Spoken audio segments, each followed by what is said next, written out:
காலை பனியில் ரோஜா புது கவிதை பாடியாட, காலை பனியில் ரோஜா புது கவிதை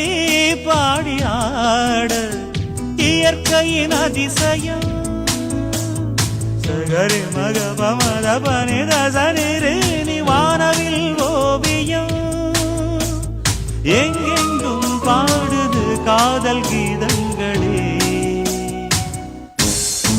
கொஞ்சி கொஞ்சி அலைகள் ஓட, கோடை தென்றல் மலர்கள் ஆட, கொஞ்சி கொஞ்சி அலைகள் ஓட, கோடை தென்றல் மலர்கள் ஆட, காற்றிலே பரவும் ஒலிகள், கனவிலே மிதக்கும் விழிகள், கண்டேன் அன்பே அன்பே அன்பில் வந்தரா